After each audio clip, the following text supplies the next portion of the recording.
Ndabaramukije bakunzi b'imbonesha kure heritage nongera ndabaha ikaze muri ganiro c'amasengesho musanzwe mumenyereye. Jewe mugiye kuganira ni Claver NITONDE, tugiye kuganira ku majambo ari mu ikete rya mbere Yohana yanditse igice ca 4 turahera ku murongo w'indwi. Karibu dusome.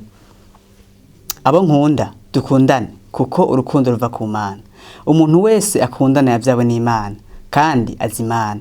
Uwudakundana ntazi Imana kuko Imana ari urukundo.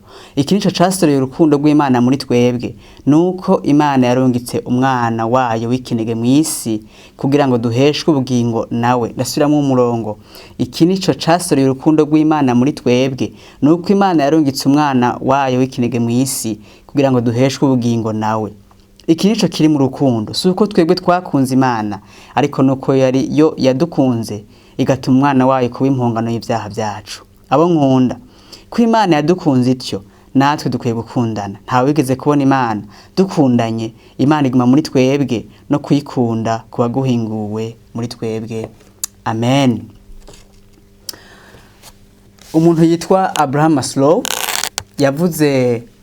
yagerageje gushira mu migwi ibintu abantu bakenera mu buzima bwa misi yose. Umuntu wese Imana yagize umuntu nyene abafise ibintu akenera mu buzima, yagerageje kubishira mu migwi 5. Singiye kuvuga ivyo bintu n'imigwi yavyo, mugabo ngiye kuvuga kimwe muri ivyo ahanini. Ni bimwe bita mu Gifaransa les besoins.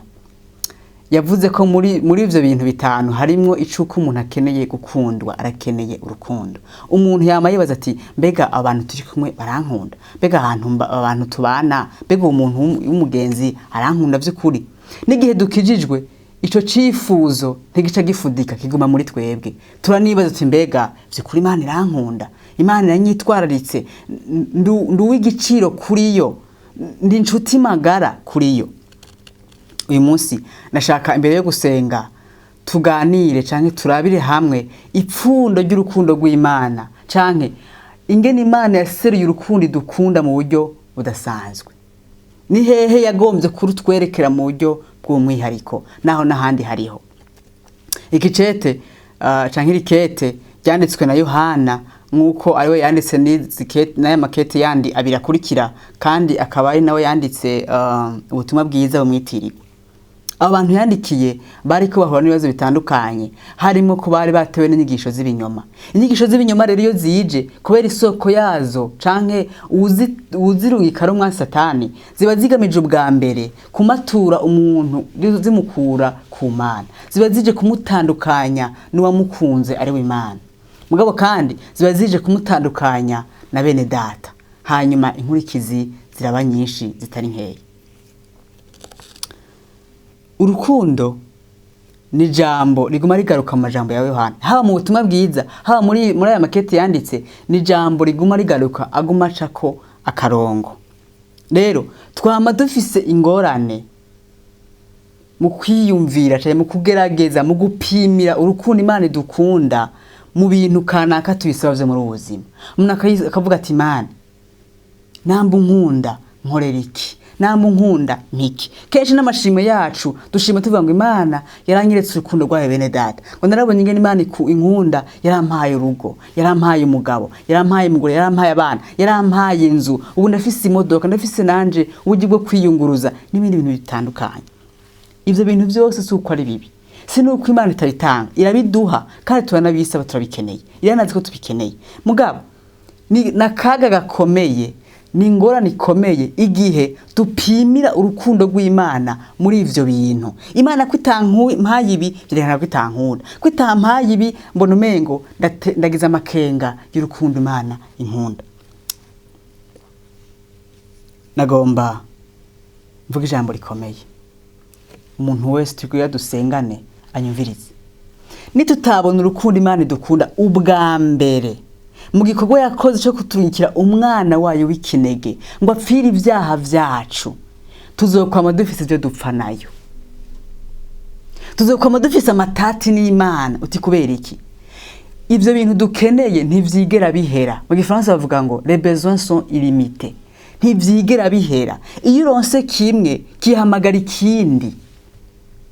Nk'akarorero twiyumvire nk'umwana ari muri primaire yiga mu mashuri mato mato, avuga ati Imana urankunda namba unkunda ndagusavye umpe guheza aya mashuri mato mato nanje nkure nk'abandi nambara umuhungu nanje nambara ipantaro nk'abandi nambara za uniforme za bleu ni zera ni zirabura ni zera nanje nkure. Amaze guheza amashuri mato mato ageze mu windwi asanga ari we mutoya wa mbere muri secondaire yose. Atanga kuvuga ati mana ni gute none nanje nzokura nk'abandi gavuga basi nshikane mu 9 basi mu 9 biragendekera twareka namba nkunda ndagusuzumye kurengana no windwi nengane no 8 basi kene mu 9 ahanzovuga nti byukuri uranyetse urukundo. Aribagiye yuko cagiye asaba yuko imukura muri primaire yavuga ati iki kintu akinkorera kizore kintu dasanzwe kuri jewe imushikanyeho acabona yuko secondaire yose ari ubusa akwiye kugerageza gusaba Imana ko yo mufasha akayiheza agashika basi muri kaminuza na mitende. Ageze mu mwaka wa nyuma w'amashuri yisumbuye avuga ati Imana warangiriye neza cyane kuri warakoze muganda kubwira namba nkunda byukuri nkorera niki rero basi akarero uzobu ni finale magutora ikibazo ca leta magutora exit ayitoye agashika mu wa mbere muri université nawe nasubira kuba umwana muri kaminuza asubira gusenga yasengeje nkaho mengo ntaca Imana irakora mu buzima bwiwe asubira kumera nk'uri karatesta ari karapima urukundo rw'Imana kubera iki ico yasavye bwa mbere Imana igikoze gihamagara ikindi kandi ikindi kiza umengo ni gishasha kugeza havuga ati Imana mpaguheza kaminuza ayihejeje avuga ati basi nka diplome gafuma n'icana diplome hajya biratwarika amaze kuronka diplome akinjira mu ngwi bishomere menga magorwa y'isi yose amubaraye ko Imana nta kintu kimirakora avuga ati Imana none bimaziki kubona rize nimba nicaye muhira atacu niko ndamara iyi diplome ntashimariye namba utamaye akazi urankunda makazi ikamuhate rero birakomeye mugabo ifoko nubaka ndakeneye kubaka urugo none bampambana ikara nzopfe ndi umusore nzopfe ndi inkumi mpakubaka. Amaze kubaka avuga ati Imana nare kuba mpaye kubaka ego utampaye abana nara kugomba hingumira iwacu atazuba bimaze. Urumva umuntu agerageza gupimira urukundo rw'Imana mu vyimuha rero ntiyigera haga ibintu Imana byose yoduha ntivyigira biduhaza. Ni umuntu yavuze ngo Imana ntiyashimye kugaragaza urukundo dukunda mu bintu iduha kanaka vyo mu ruzi yashimye kutwiha wese aho yaduha Kristo Yesu. Umuntu rero yumva yoguma gerageza avuga ati Mana utampaye iki umpaye kuzonkunda mugo utakimpaye cangira amakenga ntazopfa nywanye n'Imana na rimwe.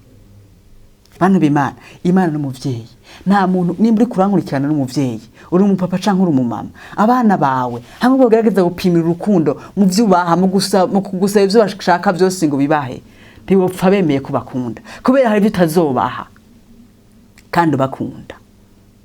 Umwana yovuga ati Mana papa mimodoka n'umwana w'imyaka 5 ndashaka V8 woyimuha imute mu manga washobora kuvuga uti ego nzoyiguha mugabo subu nyine ntiyaragira banzukure nzoyiguha. Umwana yovuga ati papa kunkunda umwana tuvukana yankoreshereje turafitaniye beef ndashaka ugakubita ukavunagure bega ucubikora oya kuko nawe nyine ntiyoba atomboye ntiyoba aronsa amahoro uwo bavukana agize ingorane. Yovuga ati papa mwana w'imyaka 2 namunkunda nasazwe mpimbuga itanda yirigwane woyimuha uzi kwica imwica.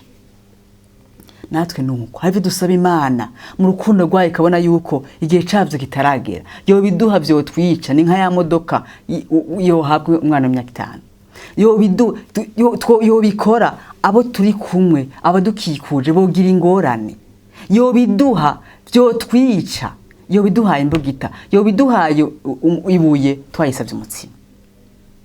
Rero ico murungano rw'uyu munsi ico mu bantu bikora nkurikirane munsi na cyane bakijijwe tukabanza kubona urukundo Imana yadukunze muri Kristo Yesu.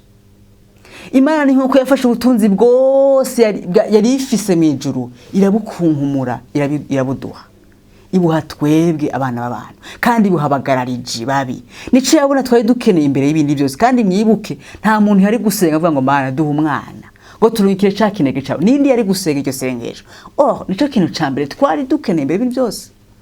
Mugabo imaze kubiduha dusa n'abantu bavuga bati Imana nivyo warakoze kuduha umwana mugabo utaduhaye ibi byankenego byo mu mubiri dukeneye bitigera binahera bitigera binaduhaza ntudukunda.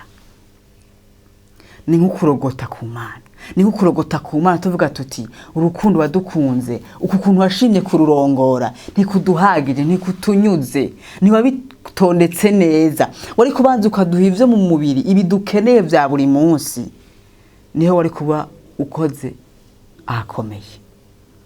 Imana idutabare cyane. Kumbure ubu uri kurandaba, uri kurankurikirana, uri kuranyumviriza, umaze iminsi usenga usaba Imana uti Imana miki Mana ndakeneye akazi, Mana nkura mu bukene, Mana mumwana, Mana mpumugabo, Mana mpumugore, Mana ntabara iki, ndakeneye imodoka, ndakeneye kuva mu gupanga kwa minsi yose biranduyishije. Kumbure wowe umaze iminsi ubisaba ukavuga uti ibi bintu niba binkoreraga Mana uzoba unyeretse ku nkunda.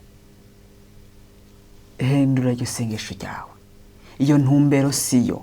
Imana yaradukunze, ntidukwiye kuvuga ngo Mana twereke ko dukunda, ahubwo yaradukunze igihe yaduha umwana wa Yesu Kristo. Ibisigaye ibiduha itabiduha n'umuvyeyi dukwiye kubirabira muri ayo maro y'urukundo rw'Imana. Irashobora kutabiduha kubera idukunda, irashobora kubiduha kubera idukunda. Vyose biva mu rukundo rwayo. Ntidukwiye kwiyumvira kuyirezona, kugerageza guhinduza ivyiyumviro vyayo tukavuga tuti ivyiyumviro vyawe si vyiza. Ni nkuwa wa mwana w'imyaka 2 ariko aravuga ati papa wewe yumvira ukutariko. Mbega uwo mwana niwe afise ubwenge kurusha se wiwe. Shengero ry'Imana mwe muri ko murankurikirana abakristo bari mu mashengero atandukanye n'abandi bakunda Imana. Imana yaradukunze, ntizodukunda gusa, yaradukunze ko yaduhaye Kristo. Nidukunda kuduhaye ibi nibi ahubwo ivyo ni inyongera. Mugari ikintu nyamukuru dukwiye kurabira mu rukundo rw'Imana nuko yaduhaye umwana wayo ngo abimuhongano y'ivyaha vyacu, ikadukura ku rubanza kubihe bidashira, akatunywanisha n'umuremyi wacu. Haleluya. Imana dufashe gose. Nagomba dusenge turavuga urukundo Imana yadukunze. Yohana agarukana abantu babwiye ati ni mwisanzure mu rukundo rw'Imana, ni munezererwe urukundo rw'Imana. Uyu Yohana reka atubwira ibi ariko arateseka abantu b'Imana, ari mu marushwa, ari mu magogwa, yarahamwe kugeza nabo baranamutaye mu nguguru y'amavuta bamuhora Kristo, baramutaye mu izinga rya wenyine hari bikoko ari byo biganira. Ntagore batamuntu umwe muraba, mugabo urukundo rw'Imana ruramuhagije. Iyo abonye Imana yimviye Kristo yumva nezerera urukundo yamukunze.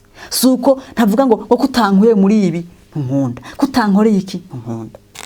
Ndagomba dusenge dushimira Imana, twanze dushimira Imana ku rukundo rwayo yadukunze mu kuduha Kristo. Ko nukundo rwuzuye. Yesu yavuze ngo nta wogira urukundo rurutuguko umuntu yigura abakunzi biwe. None ko yatwihaye wese, Paulo nawe acavuga ngo izoburite kutugabirira vyose kuri we. Ibyo dukorera byose ko biri mu rukundo rwayo, na bya bindi tutumva kumenya ngo biratomoye, byo byavuye mu rukundo rwayo. Irabona ko bitubereye kuko iradukunda kubera iki? Ko yaduhaye Kristo, yatwihaye wese, nta kintu na kimwe yisigarije. Twame tubona urukundo gutyo rw'Imana, twame tubanza kurabya niryo pfundo nyamukuru. Ibisigaye vyose ni inkurikizi. Na bya bindi byose dushaka irabidukorera iyo ibona yuko ari vyiza, kuko no muvyeyi atari vyiza iduha iciza kibereye. Tumaze gusenga dushimira urukundo rw'Imana, dusubira dusenge twihane ko twakengereye urukundo rwayo. Hanyuma bwa nyuma twaje gusaba ngo urukundo rutugumizemwo, twaje gusengera ishengero muri rusange. Imana tugarukane muri urukundo, dusenge Imana duhene kurubwira abandi na bya bindi dukeneye. Ibyo ibona hageze ko ibiduhe, ariko naho yo bitarabiduha iduhe kumva duhagije n'urukundo rwayo. Karibu dusenge. Data Mana, ndagushimiye kubwa y'amajambo yawe, ndagushimira ko watwihishuriye, ndagushimira ko watwiyeretse, watweretse urukundo dukunda, waduhaye mwana wawe Yesu Kristo ngo abe impongano y'ivyaha vyacu. Nico kintu ca mbere isi yari ikeneye. Warakoze data kudukunda, warakoze kutwiha wese, warakoze kutwiyegurira wese. Uragahezagirwa. turagushimiye gose. Abantu bose bakirijwe, abantu bose bagizwe banywanye nawe, ni kubw'ubuntu bwawe, ni kubw'urukundo, ni kubw'imbabazi zawe. Nta rukundo ruruta urwo Mwami. Warakoze Yesu kwemera imibabaro yose ku bwacu. Ariko Mwami, utubabare twe turabanyabyaha. Twama tugomba gutumbereza urukundo rwawe. Tumeze nk'Abisirayeli mu gihe ca Maraki, bavuga ngo mbega Mana wadukunze mu biki? Twagoma tukubaza ngo udukunda mu biki? Nambuto dukoreye ibi n'ibi n'ibi. Utubabarire gose. Uduharire Mana. Ubabare ishengero ry'uyu munsi. Ubabare umuntu wese ari karankurikira. Twese Mwami utugirire imbabazi. Maze ubwa gatatu Mana turagusavye wongere utunywanishe nawe kandi mu rukundo. Mpwemu yera twugurura amaso, atwereke rwa rukundo wadukunda ruturundi rwose, ko watwihaye wese, ko watwigabiye. Zokoze Data. Uzana ikanguro mu mitima yacu, iri kanguro ryama rihera mu rukundo, ryama rihera mu gukunda wewe, kugeza aho twumva natwe twokwigura, kugeza aho twumva Mwami twotanga umwanya wacu, ubutuzi bwacu n'ingabire zacu ku bwa bene Data, tugakunda abandi. Tutagukunze ntibikunda. Ndasavye iryo kanguro, turasavye ko guhumuka amaso, ko guhishurirwa gushasha urukundo rwawe rwagaragariye muri Kristo Yesu.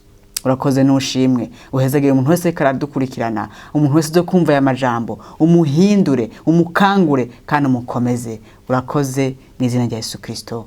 Amen.